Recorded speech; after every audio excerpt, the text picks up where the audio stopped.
Welcome to another episode of MissTrial. I am so excited about this episode because Kathleen Rice, former Congresswoman Kathleen Rice, is at the Democratic National Convention that I can't stop watching. I have so many feelings about.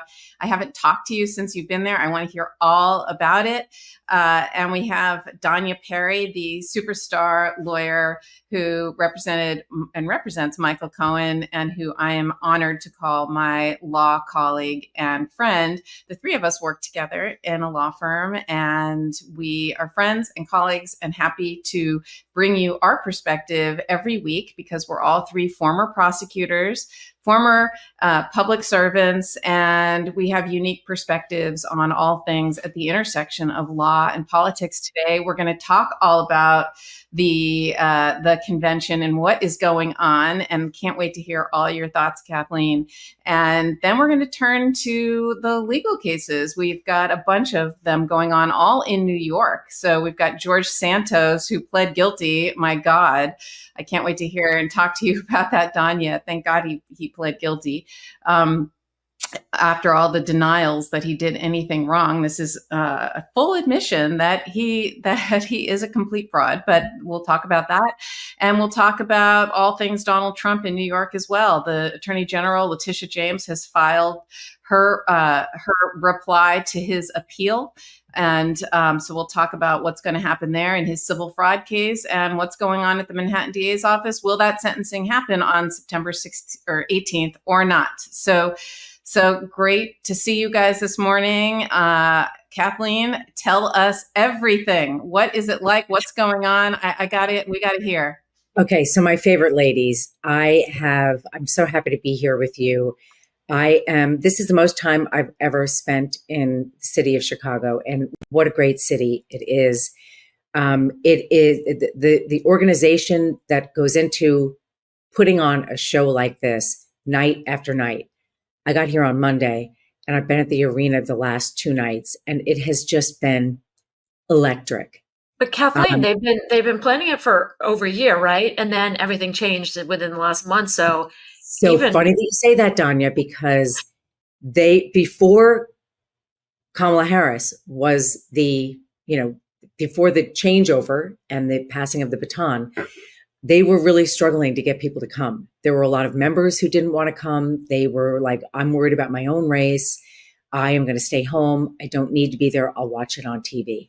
And once Joe Biden did what I would say is the most, brave thing a person in political life, and I can say that because I was in political life, and I know how hard it is to voluntarily leave the arena. You want to be in the arena, as Teddy Roosevelt said, getting bloodied and battered. And some will say he was pushed, but he did it on his own. And people can talk, Donald Trump talks about a coup, and all these Republicans are talking about, oh, you pushed him out. The fact of the matter is, this is the way a democracy should work. It started with George Washington. He voluntarily left. And Joe Biden did the same thing because he said, I love my country more than I love this job.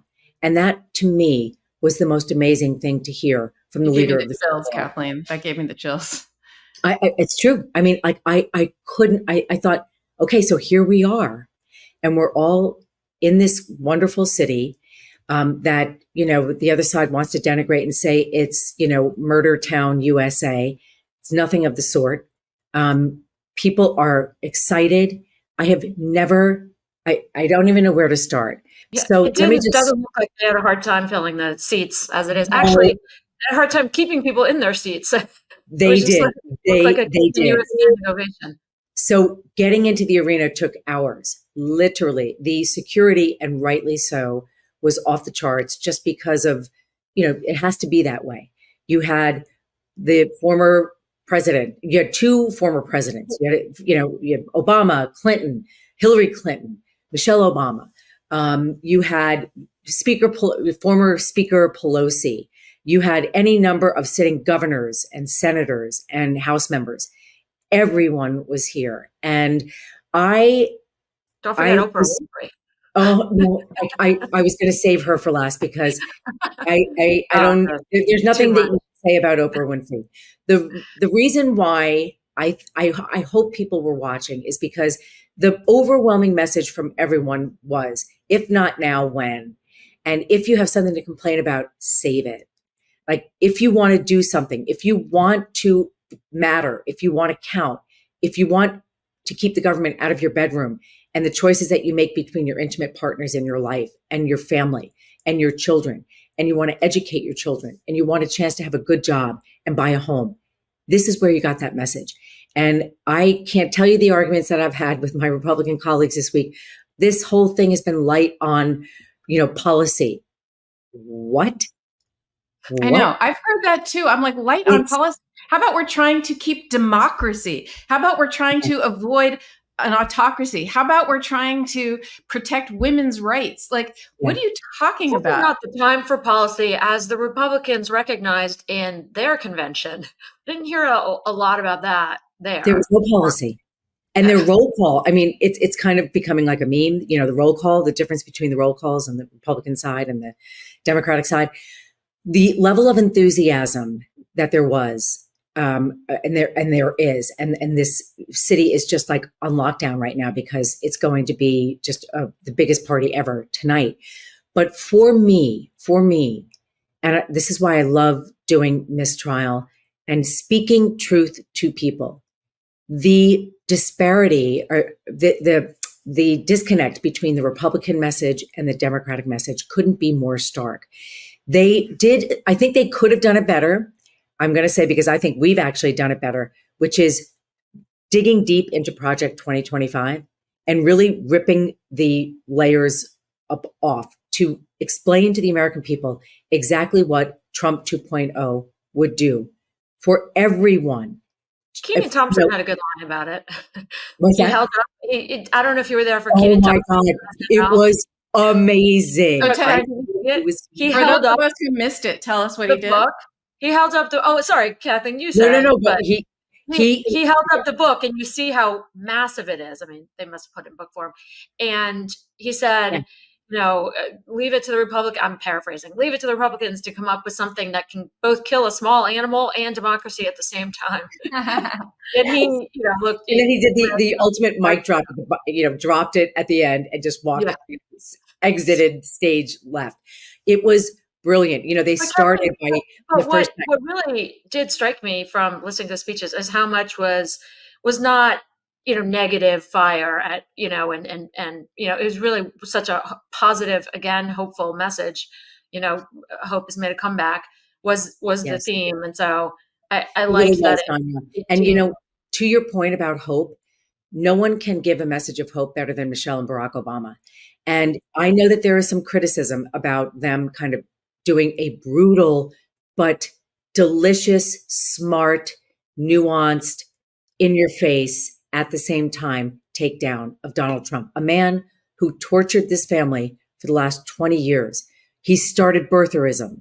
He said he's going to repeal and replace Obamacare. And when Barack Obama said, you notice that they're not calling it Obamacare anymore because of how popular it is. They're back to calling it the Affordable Care Act.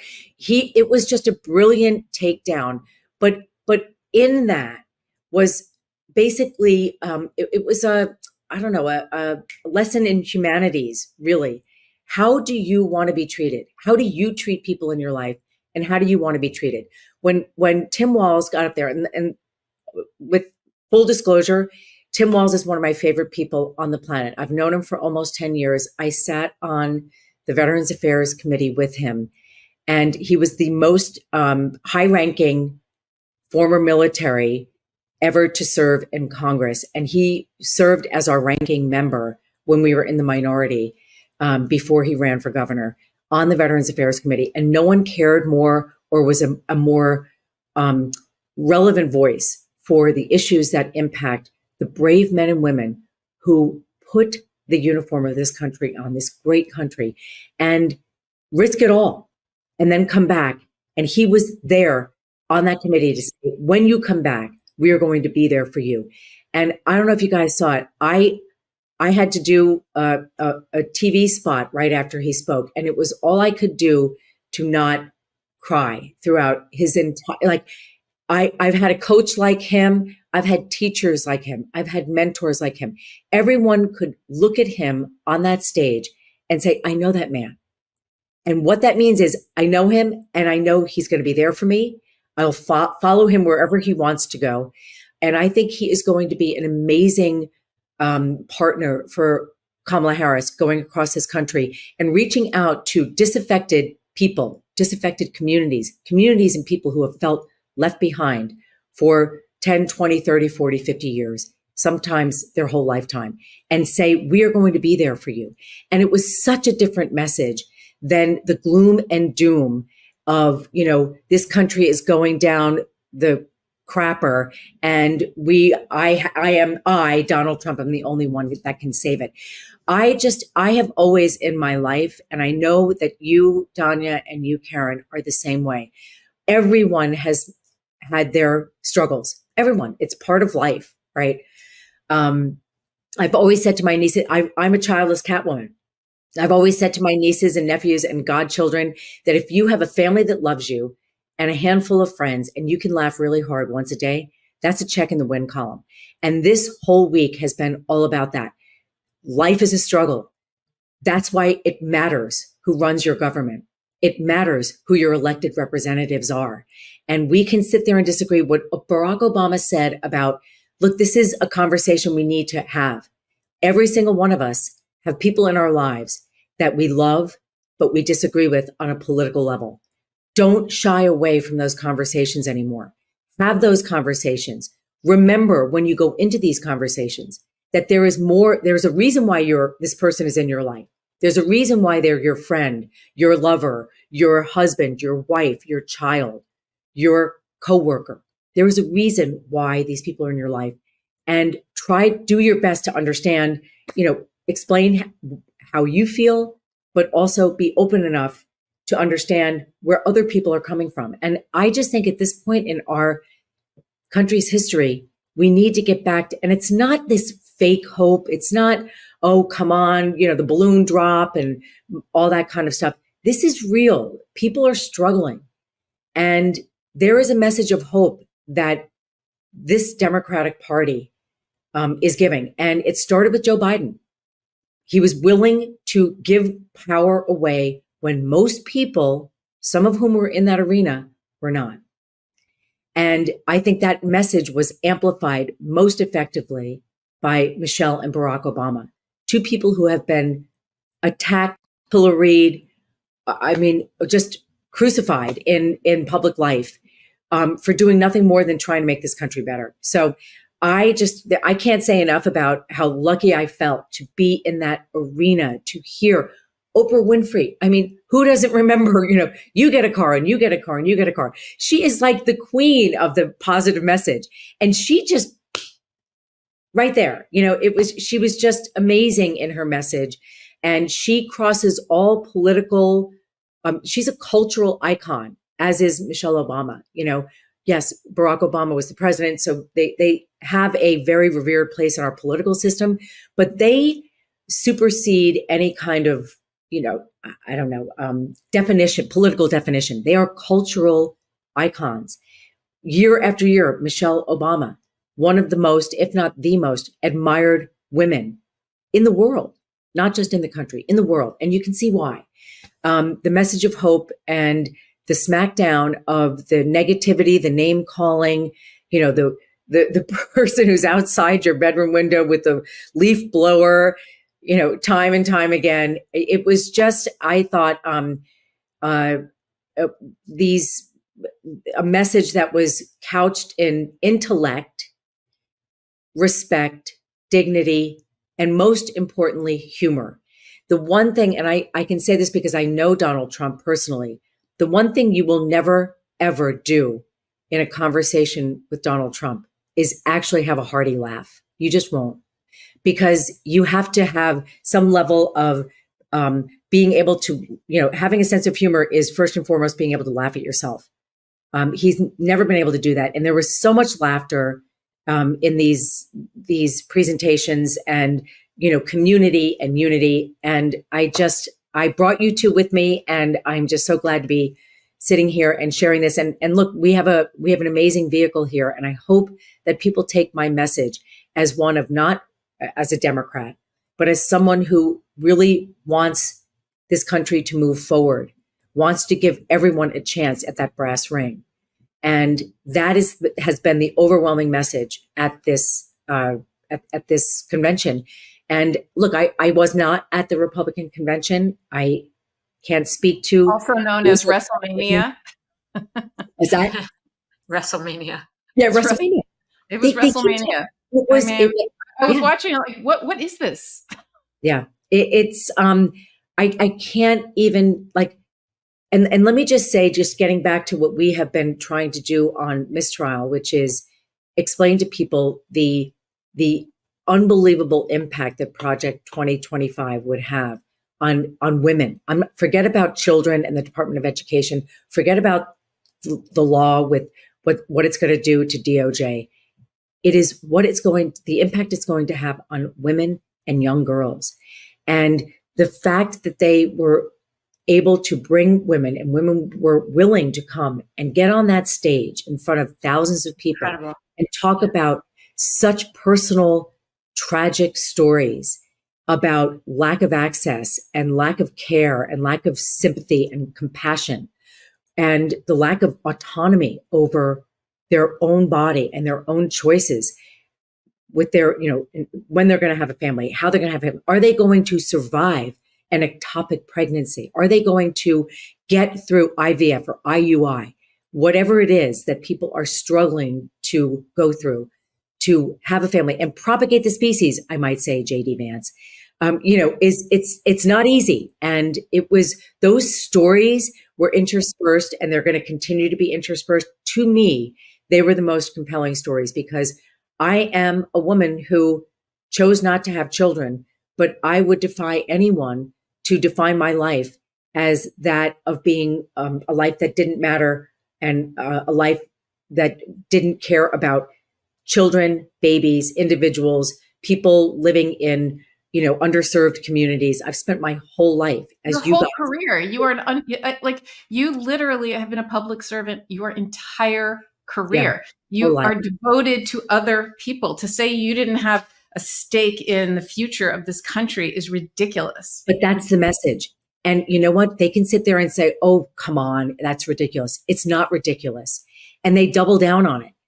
In that interview, when JD Vance talked about how the only value of postmenopausal women is to raise other people's children, inherent in that questioner's philosophy was, you know what? This country has never been the same since we've given women the right to vote. This is where they want to take this country. And this is real. This is not hyperbole. This is not me being a drama queen, although I am prone to drama as a former trial lawyer. You are a queen. Thank you. It's real. It's real. And we have to stop making excuses for Republicans who are trying to, gaslight us and say, that's not what Project 2025 is about. Yes, it is. It's about putting women back in their place. And their place is at home, raising children without a voice and without an impact on the outside world. And it's just the difference between these two conventions could not be more stark. They could not give voters a more broad example of like what the choices are in November, what they are in November. And, as I forget it was Wes Moore, the governor of Maryland, who said it's 76 days and a wake up. 76 days and a wake up. And that's what we're talking about here. And when I left that arena last night after Coach Walz, and Tim Walz, by the way, that's who he is. That's who Tim Walz is. That's not fake. Every single person that you talk to, Democrat or Republican, says Tim Walz is the real deal. He brought together the Veterans Affairs Committee with Republicans and Democrats better than anyone I have ever seen do anything on a committee in Congress in the 8 years that I was there. And it's real and it's genuine. And you saw it in the tears of his son who was saying, that's my dad. That is my dad. And when they got it, I know, I was like, I spent the entire week crying. I know. It's just, it was And I have sat in meetings with Tim where he's saying, okay, this is what we want to do for veterans. This is our strategy. Here's our game plan. You're going to do this. You're going to do that. And you just say, I will follow this guy anywhere because he is that genuine and he cares that much. Coach. And it's, he's a coach. He's coach. It's amazing. But the more important thing is not only would you follow him, but guess what? When it's time for you to need him, he's going to be there for you. He is going to be there. So when people say we don't know Tim Walz, I think people got a really good idea of who Tim Walz is from the way he spoke last night. When Kamala, when she nominated or when she made him her running mate, I have to admit I was a little sad because I was like, oh my God, I love Pete Buttigieg. I love Josh Shapiro, and I thought, why him? He just looks like, I don't know. I was just like, kind of, why him? What has he done that's so great? And last night, oh my God, I was not only blown away, I thought, this is the right guy. I want to follow him to the end of the earth. He is amazing. And, the thing is, so his son, okay, I know he stole the show crying. That's my dad. Well, his daughter, did you see? Oh, and his daughter, Hope. Yes. So Hope and Gus, exactly. So, but his son in particular, I was looking at him, and I'm saying this for all the other moms and people out there and dads. I looked at him and I'm like, I recognize him. I recognize that. And so I did a little Googling, and he has the exact same diagnoses as my daughter, who's only a year or two older than him. And so they're about the same age. And it's just, if you know kind of thing. And I looked at him, and the fact that, and this is what I love about Tim Walz, the fact that Gus is raised in a family that celebrates Gus, that holds him out to the world, that doesn't tell him to be anything other than who he is, and that is who he is, said everything I needed to know about Tim Walz. Because the Gus's of the world, my daughters of the world, you want to celebrate them. You want to show them to the world for them. You don't want to constantly try to correct them and tell them somehow they should be more like others. Yes. And so to me, that was the most beautiful. I was bawling, by the way, crying my eyes out, because I'm like, my daughter, I want her to live in a world. I want her to live in a world where she is totally loved and celebrated and adored for who she is. And yes. I just was like, oh my God, I love him even more than I could ever have loved him. Right? So he's just the best. And, I also thought, and who doesn't love Mindy Kaling? I'm sorry. I just love humor. I'm one of 10 kids. And if my mother and father didn't have a sense of humor, I would not be sitting here with you. I would not have survived my childhood without a sense of humor. And she is defining her family the way she wants to define her family. And she wants to raise her children in a country that says it doesn't matter what your family looks like. Your family is worthy of dignity, respect, and for the government to be on your side. As opposed to Project 2025, which says, by the way, family is going to be a man, a biological man, biological woman, and the children that they can have, and that's it. Naturally. Naturally. Yeah.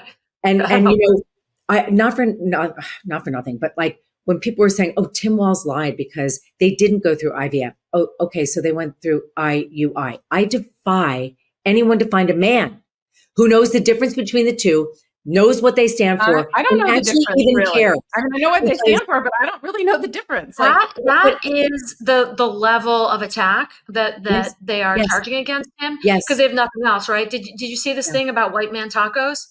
That is like, what is this? He said he makes white man tacos, meaning he's not bland, kind of Midwestern white guy, whatever. But they found that at some county fair, I forget where, he had made like Tim's hot tacos or something, and they're like, aha, he's a liar. He makes like spicy Mexican tacos. I love it that that's all they have. That's what they have. And then this fake stolen valor stuff, which I'm sure Kathleen, as a another member on the Veterans Committee must make your blood boil.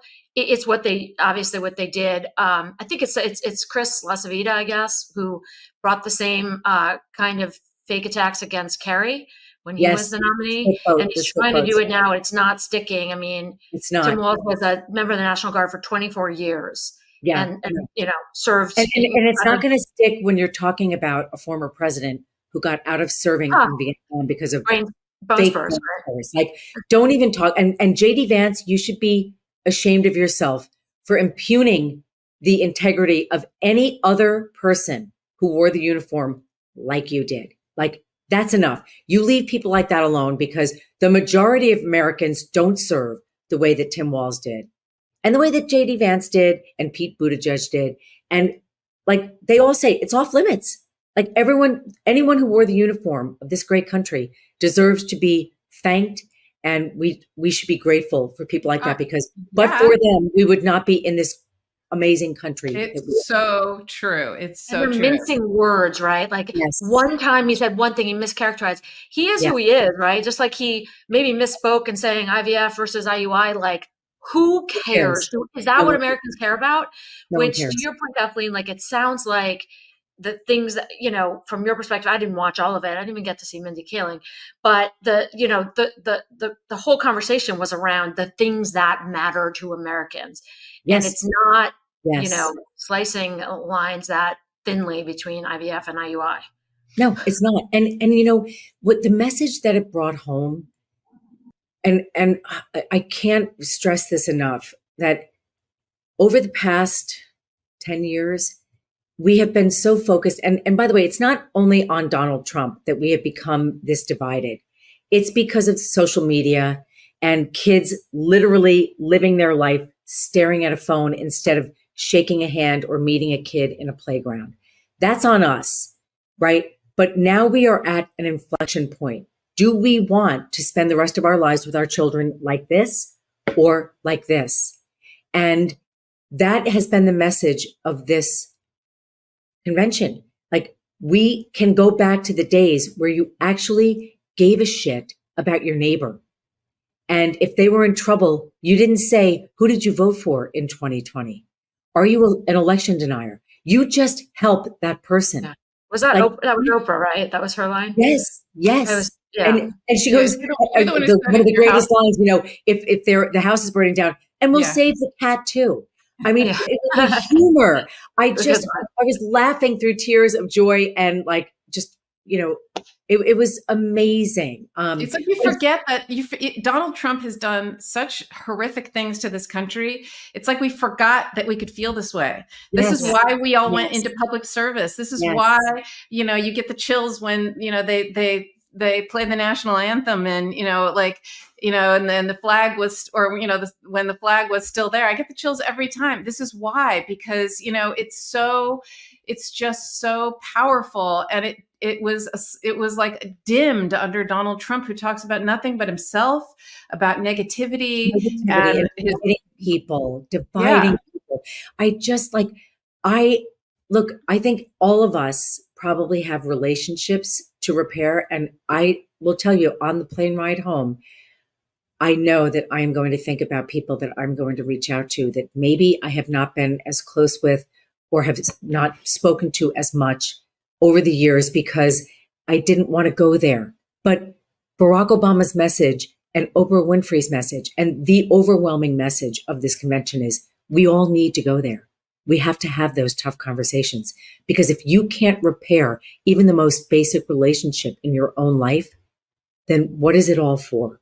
At the end of the day, when you are on your deathbed, do you want to sit there and say, I'm really glad I held a grudge against that friend of mine that I never spoke to because they believed in this or they believed in that? No, you don't want the end of your life to be defined that way. And I, for one, am going to leave this city with a renewed sense of, yes, I am all about getting Kamala Harris and Tim Walz elected, but even beyond that, the day-to-day of my life and being more cognizant that everyone is struggling. Life is hard. Life is hard. It's meant to be hard. But if you have that family and hold them close. And if you have those friends, and call them up. And if you can laugh, like a belly laugh, from your gut, really hard once a day, then that is a great day to have, given all of the negative stuff that is through no fault of our own, we're being bombarded by every single day. And, we can draw the list. Everyone, put your list of the top 10 people that you think are feeding into that negativity and that America is going down the crapper attitude. And the blame can be, meted out and we can deal with that. But what are you going to do? What is each individual? What is each one of us? What can each one of us do to try to fix that? And, yes, we're talking about this because we have an election in 75 days. And regardless of who you're going to vote for, we're going to wake up the day after election day and we're still going to have the same issues. So we had to figure out a way to do it better. Does this make you want to go back into public service? So it's funny that I was asked that and I said, hell no. Although, you never know. You never know. I mean, the call of public service, yeah. I consider myself so fortunate. My mother and father raised 10 children, and they said to every single one of us, you need to find a passion, and it has to involve doing something to give back to the community that gave you so much. And that is how I define my life for the first 50, I'm 59, for the first 59 years. And God willing, I have another 30 or 40 years with science and good living, let's hope. But I want to continue doing that. And there are ways to do it without throwing your hat in the ring. But find that way that you can do your part in your own little corner of the world to make your life better, your family's life better. And, at the end of the day, I'm really reminded of this overwhelming thought, I think, for all human beings that, you can do your part to care about other people. But if you don't love yourself, and I know this might sound like new agey, it's not meant to be, but if you don't love yourself and care enough about what you can do in this world, then you can't do anything for anyone else. And that brings us back to me, the most important issue in this election, which is women and our ability to dictate how this body of ours, we get one body, this body, the choices that you make, how you're going to live your life, what medical interventions you might need in your life. And the fact that there is one party that wants to take your ability to make those decisions on your own away from you, that's it for me. Yeah. Kathleen, I thought women kind of stole the show at the convention, and everyone's talking about Michelle Obama's speech and Oprah Winfrey's. I thought Hillary Clinton's speech was so both inspiring and gut-wrenching, right? It was such a reminder of what we as a country went through and she personally went through in 2016 and leading up to it. And, the chance of lock him up, as much as I think it's a little beneath us, it harkens back to the lock her up chance and what she endured, as a candidate, and, her harkening back to the breaking the glass ceiling trope. It's so, it just hit me in my gut, that we are now facing a real possibility of having our first female president, Black female president. And and that, on the one hand as a choice, and then Trump on the other, who will take it all away from women is, it could, I don't go as far as, Trump and his anti-Semitic comments that any Jew who votes for Biden should have their head examined, or for Kamala now, I guess. I maybe I should be having these conversations that we've been talking about with people on the other side, women who would vote for Trump. I don't want to say they should have their head examined. That's so disrespectful. They maybe, have other reasons. Maybe they're not, one issue or two or three issue voters, but it's just so hard for me to fathom why you would vote against your own interests. They want to take everything away. They don't want us to be fully actualized, functioning people who are capable of making decisions on our own. That's the choice. And so it's hard for me to I'm so glad understand. that you brought up Hillary because, there has been this undercurrent of we don't even really know who Kamala Harris is. And I think to myself, well, you know what? In 2016, we had a woman running who we all knew very well because she had served this country as First Lady for 8 years. And we broke her down. We broke her down. And she was pilloried and criticized as, who do you think you are? Your husband's the one that's president. You're not allowed to have an opinion. Who do you think you are running for Senate and now running for president? And when she took the stage, Danya, and she spoke, and I heard the, lock them up. And for a nanosecond, I kind of went, oh, please, I don't want to go there. But you know what? The fact that she just let it go for a little bit. Exactly. She earned that. She earned that. You know what I mean? Like, she earned that. Also, by the way, he is facing several indictments and has been convicted of 34 counts. So lock him up is much more real. Yes, exactly. But it's so true. And like looking at her and like the burden that she bore all those years ago. And let's remind everyone that she walked away and said, I concede. I lost the election. And she allowed the peaceful transfer of power that we were denied 4 years later. And that's real. That is real. The thought of like November 5th, I believe the 5th is election day. Like, we might not know the outcome for sure on November 5th. I hope we do. Either way, I hope we do. But if we don't, there is no doubt in my mind that if it goes against Kamala Harris, she will concede. You can't say the same thing about Donald Trump. He's already said it. Yeah. Well, I'll concede if, the election is fair. Fair to him means if I win. Like, you, as a child, you learn that is not the way the world works. And she'll concede as president of the Senate, right? The one who actually has to she's going to have the result. It's just going to be, I hope we don't live to see that. I hope that doesn't happen, but it would. But she, can be counted on, I think, to absolutely do her duty as Pence did. The thing that this convention did for me was I had lost a lot of hope in politics because we break our politicians down. We can't, we expose things and make things out of whatever, and we criticize them, and you wonder who. Yeah, exactly. No, it's true. I mean, no one felt up more than Kathleen, as I've seen up close. Just yes, exactly. Right. So amazing people like Kathleen Rice say, I'm done. It's too much. It's too much. I don't know if that's why you did it, but there are many people like Cy Vance has shared. That's one of the reasons. He's just was like, it's time. It takes a lot. What we do and how we tear down literally instead of try to build up the people who are devoting their life to serve us. And what I loved about this convention, because then you're left with people who are like pathological narcissists like Donald Trump, who just do it for their ego, because who in their right mind is a good person? I thought about running for DA and I chose not to, partly for that reason. I'm like, who needs this? I don't need the aggravation. I have enough going on in my life. And you've been so good. I know. Yeah, as Kathleen says, you never know. Well, you never know. But this convention, when you look at, because I would say to myself, I can't believe this is what the best our country has to offer, and I've thought that through many elections, not just presidential.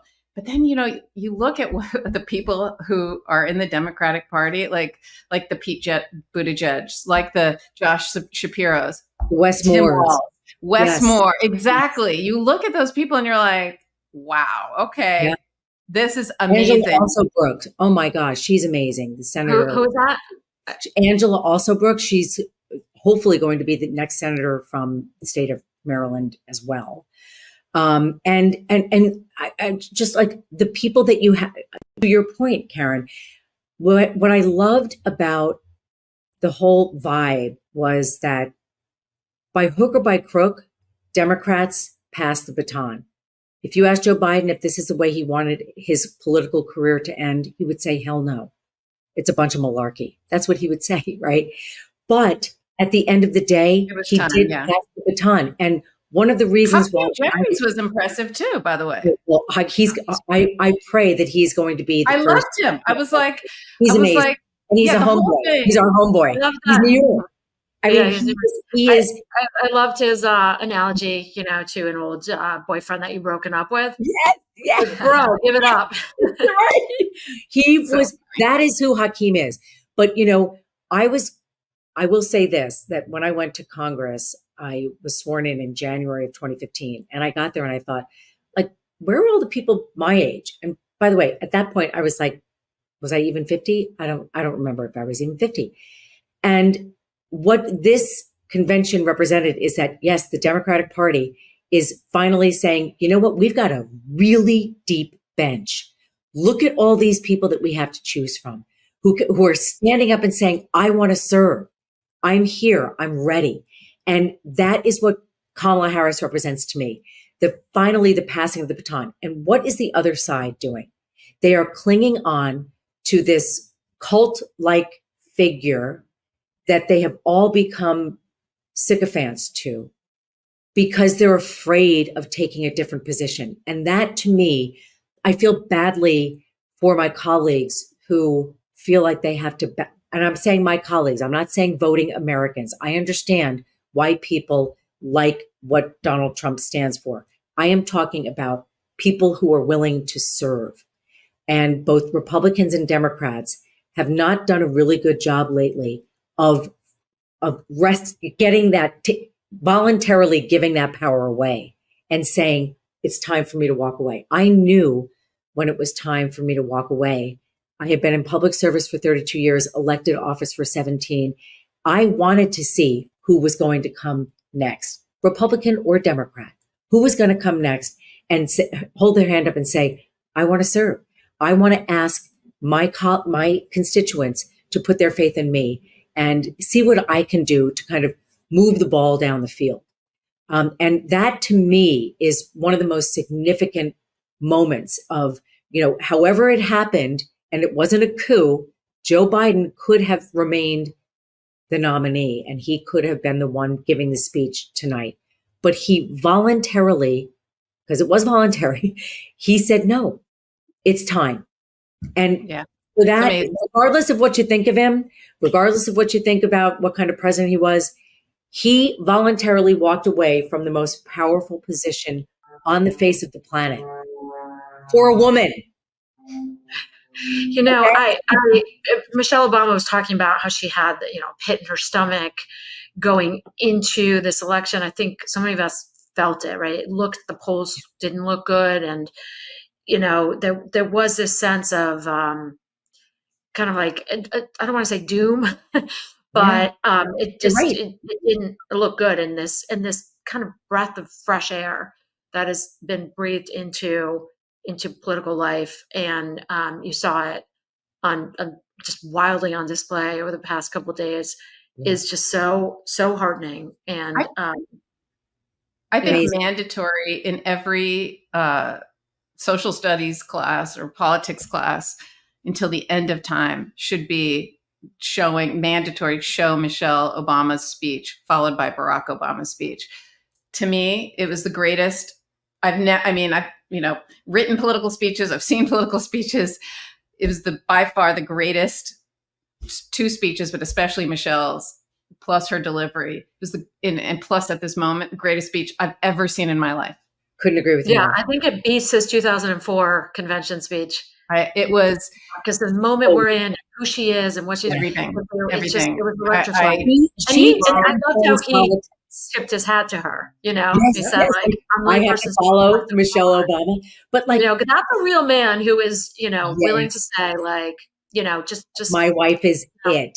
My woman. My wife is it. My husband has a T-shirt, and then we have to go to an ad break before I get in trouble from our producers. But my husband has a T-shirt. It's my favorite. It says it has two kind of stick figures next to each other. One is the woman who is on the bathroom. The outline of the female bathroom. Excuse me, Piper. Stop barking. So the outline of a woman, that's got like the Little Yeah, skirt. the skirt, and it says over that your wife, and then next to it is an outline, and it's like Wonder Woman, who Linda Carter, the original, was at the convention as Wonder Woman, and then it says my wife, and Mark wears that shirt. It's so cute. You're a super fan for sure. But you know what? He is my super fan, and that's partly why I'm able to get up in the morning and do things. Like, it's important to have, and look at what Barack Obama with Michelle, like, you're right. Like, you just see how and it just shows a really secure man too, frankly, that he can celebrate his powerful, strong wife as opposed to somehow, not. But we're going to run. I have to call for one of our pro-democracy ad sponsors, because they are amazing. And they're the reasons that we can bring this every week. If the summer heat has you worrying about the strength of your deodorant, listen up. I'm about to tell you about the only deodorant you'll ever need. It's called Lumi Whole Body Deodorant, and it's formulated for all the places that tend to get a little smelly when the weather warms up, like your pits, your privates, or your feet. Not only does it go where other deodorants don't, it's also outrageously effective. One application in the morning is clinically proven to block odor all day. So even if the summer feels like you're in Texas or Louisiana, or you literally are in Texas or Louisiana, you don't need to worry. Lumi has you covered with up to 72 hours of odor control. So make this your freshest summer ever. They have amazing scents like clean tangerine, lavender sage, or toasted coconut. And there's a special offer now for new customers who get 15% off all Lumi products with our exclusive code and link. Use code MissTrial, that's with 2 S's, MISSTRIAL, one word, at Lumi, Lume deodorant.com.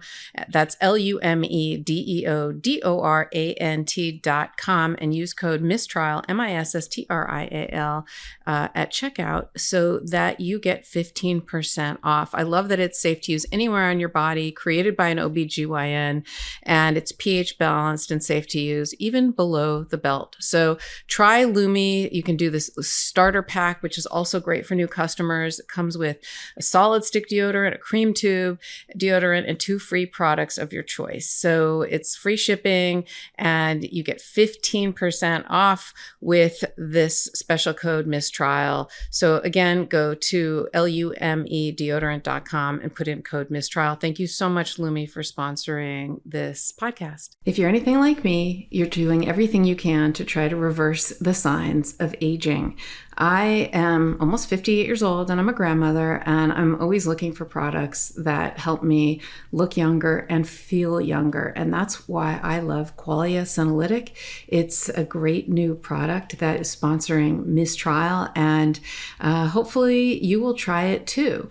This is about an ingredient or something called senolytics yet, and it's a class of ingredients that were discovered in the last decade, and it's a big discovery for promoting healthy aging and enhancing your physical fitness and your physical, how you feel inside. So if you're trying to continue to work and have a career or spend more time with your grandson like I am, the aging process is not your friend. And when it comes to endless energy and productivity, I don't have what I used to have anymore. And that's why I am loving this new sponsor, Qualia Senolytic. And it's just great. It makes you actually feel younger in just a matter of months. So there's something called the senescent cells in your body that as we age, your body accumulates more of them. And this is what causes the symptoms of aging, whether it's aches and pains and discomfort, or you're slower, or it's harder to recover after working out, or you feel sluggish, or your mental and physical energy associated with that is, just different. You feel different. These are also called zombie cells because they're old, worn out cells that really don't serve a useful function anymore. And they take up space in your body, and they deplete the healthy cells of nutrients that you have in your body. So it's like pruning a tree of dead leaves, if you will. So Qualia Senolytic removes these worn out senescent cells and basically allows the rest of your cells in your body to thrive. And it just take it 2 days a month. Its formula is a non-GMO, vegan, gluten-free formula, and the ingredients are meant to complement one another, factoring in the combined effect of all the ingredients together. It has a 100-day money-back guarantee.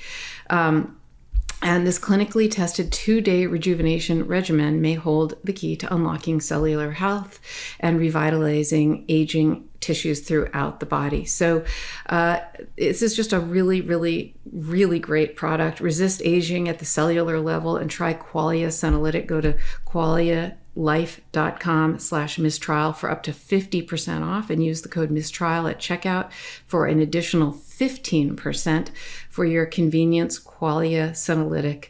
And it's also available at select GNC locations near you. That's QUALIA life.com/MISS, 2 S's, MISSTRIAL for an extra 15% off your purchase. All right, we're back. And I just had to take up on what you were saying about husband-wife and that whole dynamic. I mean, Barack Obama speaks, and they're so open about not only their love for each other, but the struggles that they've had as a couple going through, living in the fishbowl that is the White House.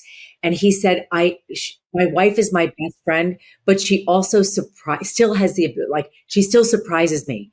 I still don't know what is there. And I'm discovering my wife every single day. And I just thought, wow, what a great kind of synopsis of an intimate I know this is MissTrial. We can talk about the legal ramifications of that. But no, but the personal stories and pieces to it. Yes. Like you said early on, Kathleen, there were so many personal stories, like women who've been through trauma, as a result of restrictive abortion regulations, and there was a parents of hostage, and I mean these personal, Michelle Obama talking about her mother and the way she inspired her and supported her and other people, those are the stories that make all of this come alive, and underscore the importance of some of the policies that the Democrats are putting out there, even though we're accused of being light on policy right now. That's what really gets you. And at the end of the day, to get voters out there, I think they need to feel it in their heads, their hearts, their guts, everywhere, and be motivated to get out there. And I think these personal stories are just absolutely incredible in that. Well, it's so funny because just to talk about one policy issue, where they're talking about tariffs and Donald Trump's going to impose all these tariffs. Democrats are starting to talk about tariffs as what they are. They are a tax on American consumers. Full stop. That's it. You want to talk about policy? Let's talk about some of the things that the Republicans want to do. Project 2025, MissTrial has spoken about DOJ, the Department of Education, women's health, all of those issues. But just the most basic thing that Donald Trump is talking about doing. Oh my gosh, the tariffs that we're going to impose and we're going to make China pay. No, he needs to be clear that tariffs are nothing but a tax on American consumers. And that's a fact. I was on the air yesterday with a Republican former public official, and he was talking about how we're all light on, Democrats are all light on policy. And I'm thinking to myself, I stopped him and I said, well, first of all, the whole issue of women's health has been the overwhelming theme here, but we've also talked about how tariffs are, a tax on everyday consumers, how important it is for people to be able to buy their first home, and how Kamala Harris has a plan for that, how we're going to ensure that every single child born in this country has access to a quality public education, and what her plans for that are. I mean, it's this whole convention has been replete with policy proposals that are based in values that every single American can relate to and appreciate. And I just hope that, people see that as well, on top of all the John Legend, by the way. Oh my God, John Legend covering awesome. Prince with Sheila E. Prince is my all-time favorite. Prince is my all-time favorite. Prince and Paul McCartney. Sheila E. It was just crazy. Oh my God, I can't believe there was a lot of that kind of stuff, that kind of entertainment. And again, John, and that must have been amazing. But performing tonight? What's that? I think Pink is performing tonight, right? Yeah, pink is performing Yes, tonight. yes. I'm not. I like I pink. would go just for that, but I like I pink. can't wait for Kamala's speech.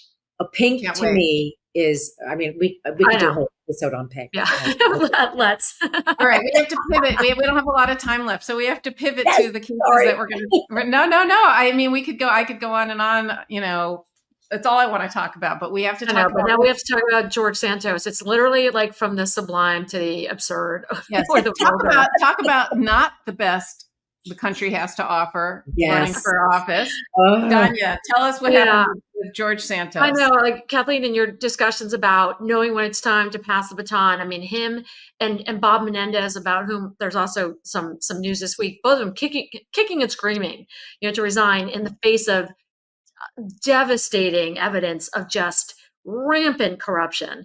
But both of them have now had their comeuppance. So just real quick on Santos. He pled guilty this week to several counts of, a scheme that went on for years, and that encompassed pretty much every aspect of his personal and political life. So what he actually pled guilty to was not every count of the 23 count indictment, but he pled guilty to several of them, and then acknowledged, or allocated to some of the other behavior that he, was alleged to have committed. And so that will be factored into his sentence when the judge sentences him in a couple months.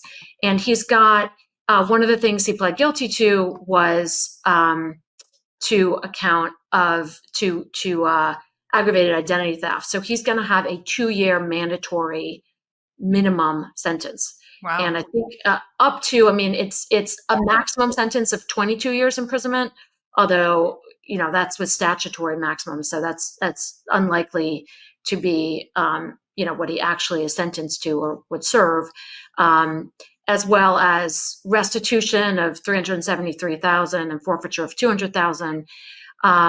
So what he pled guilty to is filing fraudulent FEC reports. He lied on his forms, he and his campaign manager, to claim that he had more than he actually did in order to get support from the Republican National Committee.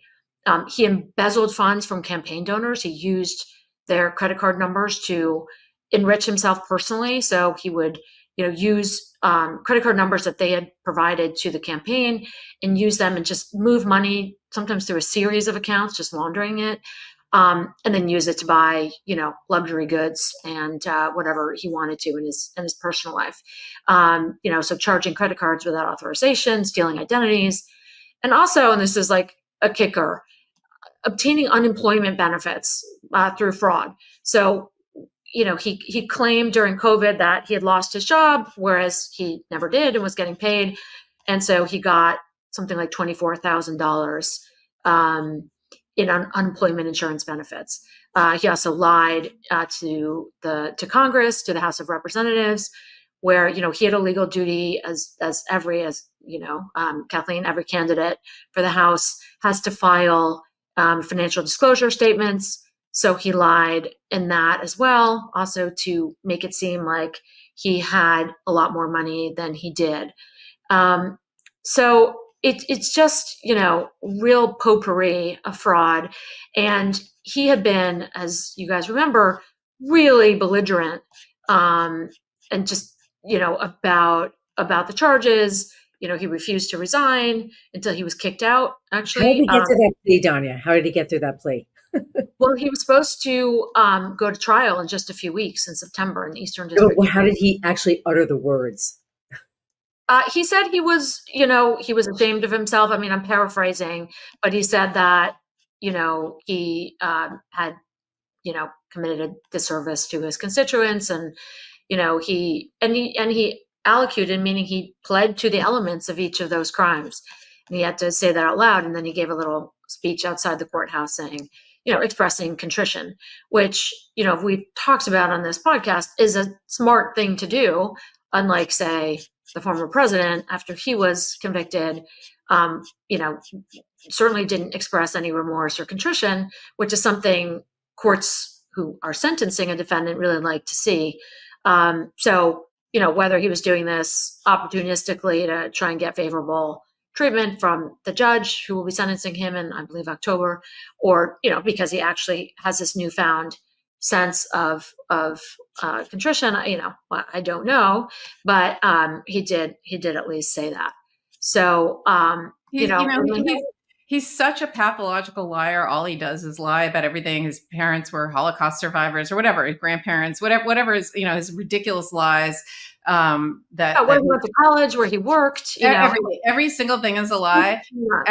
And so I'm 100% positive that his contrition and his apologies and whatever are all lies too. He's just a liar. He doesn't know how to be honest. He does whatever he will do and say whatever he needs to, whatever he thinks will serve him the best. And so his lawyer, I'm sure, expressed to him exactly what you just said, Danya, which is if you're, you have to show remorse and contrition if you want the judge to show you any mercy whatsoever. And so because that's in his self-interest, he will do that too. I just don't trust a single thing. He is, aside from maybe the other person running for president, I've never actually seen such a liar. It's like almost like the Anna Delvey, that like there's just this grifting pathological lie about everything. And that's who George Santos is. Right. There's some people who see a crime of opportunity and maybe they're, really down and out and they seize it. This is what really flew off the pages of, the 23 count indictment is how fraud and lying and cheating and stealing and grifting permeated every aspect of his life and was sometimes gratuitous, just not necessary, but it's almost like he derived some kind of satisfaction or pleasure out of it, just as he seemed to have derived pleasure out of, baiting people, especially in the wake of the indictment and telling, just coming after people and just, saying how this is a witch hunt and this is, people, it was because of, who he was and his ethnicity or his orientation, whatever it was, it's an uncontrollable, instincts. And, so he'll serve a couple of years at least in prison and we'll see, maybe he'll be reformed when he comes out the other side. But I think like you, I'm a bit skeptical. And you said something's going on with Menendez too? Yeah. Just on that, his lawyers filed a motion for a new trial, for a judgment of acquittal from the district court judge who tried the case, or in the alternative for a new case. We've talked about in the show how unlikely it is that he would win on appeal. And I think at least on some of the counts, and I think it's highly unlikely that the judge who sat there during this entire trial and heard all the evidence is going to find that there wasn't sufficient evidence to have convicted him on every single charge in the indictment. We've also talked a little bit about how hostile the Supreme Court has been to corruption cases and how they've tended to favor the defendants in those kinds of cases ever since ruling in 2016 in the case of the former governor of Virginia who had been convicted of corruption charges. There they have, they sided with the former governor and said that there has to be really a very explicit, almost an incredibly exacting standard for showing a quid pro quo. And just in the last term, they decided a case, Snyder versus United States, which further curbed the bribery laws and said it's not a crime for an official to accept a gratuity for a past act.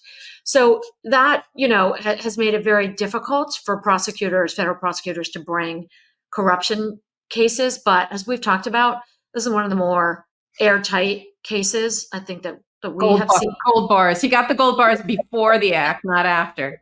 Correct. Gold bar Bob. So, literally hundreds of thousands of dollars, literally lining his pockets, like his suit pockets that were found in his closet with his name on the lapel. Like it's just harder to find. It's hard to find, I think, a more clear-cut case.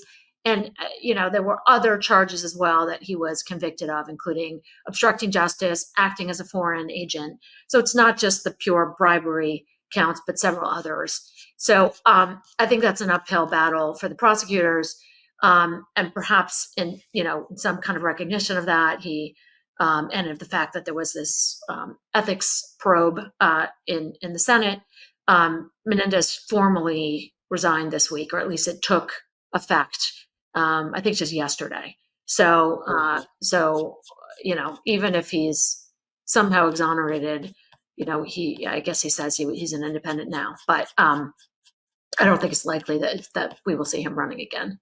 Gotta love that New York is doing all this stuff, right? Whether it's Santos, whether it's Menendez, and pivoting. It's both sides of the aisle. That's the thing, Yes. That's the thing, right?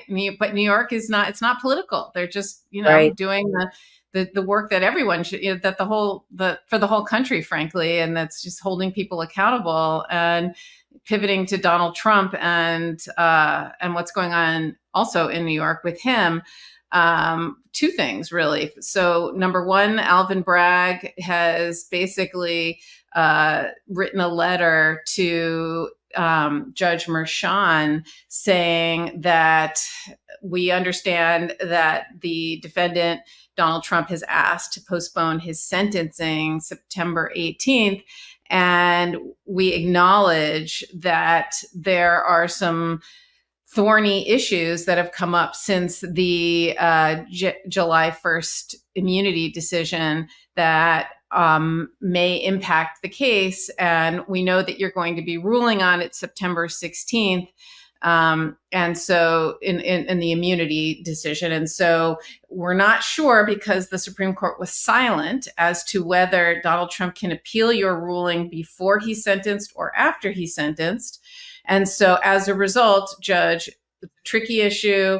It's a short period of time between the 16th and the 18th. We defer to you to make the right decision. We know the court is aware of the calendar, and we're not going to take a position. We defer to you, which is, the reveal codes translation is the first draft of this letter, basically. And I don't know this from inside information. I know this just from working there for 3 decades, and I just know how they are and how they speak. The first draft of this letter said, we don't object or we consent to moving the sentence.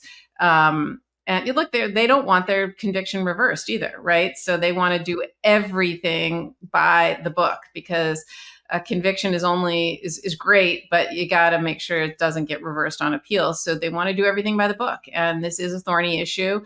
The Supreme Court did say that if he was, not just the Supreme Court, but the law of immunity is such that if you are supposed to be immune, you actually can't be prosecuted for it at all.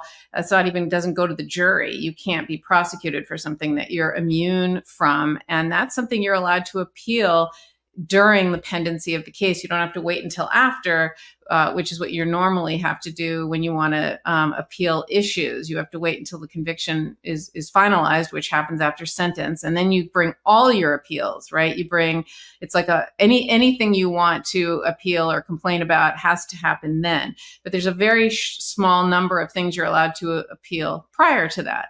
And one of them it would be presidential immunity. But the open question that the Supreme Court did not address is, they're not claiming presidential immunity here from prosecution or for all the charges. What they're saying is this other category that the Supreme Court created of evidence, right? You're not allowed to use evidence of things that happened that are presidential, part of your job description, et cetera. You're not allowed to use that evidence to prove your your criminal case either. And that's what's at issue here. And it's unclear whether that's appealable beforehand or it's called an interlocutory appeal. So the DA's office was essentially signaling to the court that that they don't object if the court wants to postpone the sentencing. So we'll see what the judge does. We on the 16th, we do know what's happening is the judge is going to make the immunity ruling. The judge already basically said to Trump when he also asked for his recusal again for the fourth time, that's not happening. And I've told you that many times before, and you don't need to bring that up again. But the immunity decision and how that applies to this trial, because the immunity decision came after the conviction, the 34 count conviction here. So he's going to rule on that on the 16th, and then we'll know whether or not the sentencing will happen on the 18th or not. So that's what's going on in New York. And the other thing that is hot off the presses too is the New York Attorney General Letitia James, while she was at the convention, by the way, which is what I loved. You know, I'm looking at the screen of like her at the convention. She's hugging people, and it's on the screen. And at the same time, my computer goes off. That she literally filed her reply brief to Donald Trump and his appeal of that judgment that had to happen, and that judgment where he was found by Judge Engoron to have to pay lots of money back to the state of New York for everything. And so her appeal, I'm just going to read. Two more minutes, and then we can go. I know we're going over time, but let me just read two things from it. Number one, the issues on appeal are whether the court correctly concluded its summary judgment that defendants engaged in repeated and persistent fraud, and whether the Supreme Court properly concluded after the bench trial that lasted 11 weeks that defendants engaged in repeated and persistent illegal conduct, okay, and whether the sentence or the judgment was appropriate. And those are the issues that they have to decide.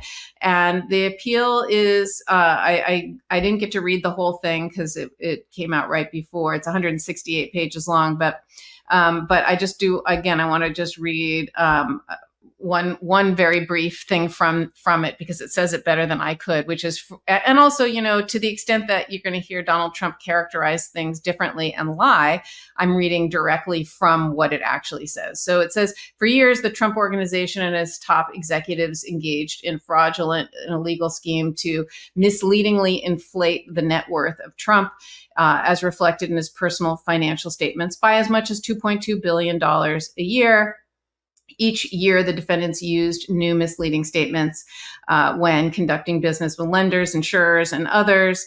And following an investigation, we brought this civil action, and the court should affirm, meaning the appellate court should affirm Judge Engoron, should affirm his liability determinations, because they're supported by overwhelming evidence that in each statement, defendants used a variety of deceptive strategies to vastly misrepresent the values of Trump's assets. Then they talk about the square footage of the apartment, which is, much smaller, to use a hand gesture of Barack Obama, much smaller. They said it was much bigger than it actually is. It's actually much smaller. And they also valued Mar-a-Lago as if deed restrictions did not exist, but they do, and valued golf properties by secretly including premiums that defendants represented were not included. And so, and this is what I love, on appeal, defendants tellingly ignore almost all their deceptions. Instead, they primarily argue that the Attorney General failed to prove that anyone relied on this to their detriment. And so then they basically smack them down and say two things. Number one, the statute doesn't require that. Okay. But number two, we proved it anyway, and the judge found it. And so it's just a brilliant takedown of his ridiculous arguments that just do not hold any merit. So that's what's going on. It's a powerful appeal, and his problems continue. So a lot going on. So yeah, a lot going on there. Well, Kathleen, enjoy the rest of it. I can't Thank wait to you, catch up ladies. with It's you. great to be with you. Yes. Yes. I'm going to drop my oldest off at college right now. So another reason I've been weepy all week. Bring your Aw. Kleenex.